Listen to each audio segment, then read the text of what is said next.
Hi there. I've just unknowingly moved this snail shell, empty one. Obviously the snail died here for some strange reason, but the ants have decided to feast on it, and look how they are trying, or how they are moving it as they are busy doing whatever they are doing.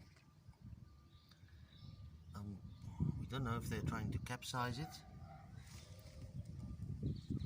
I'm just gonna change the angle slightly.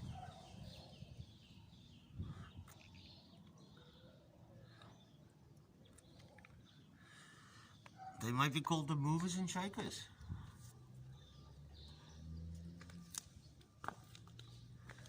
So a normal garden snail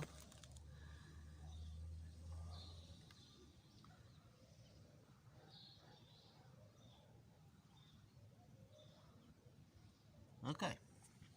Have a fantastic evening.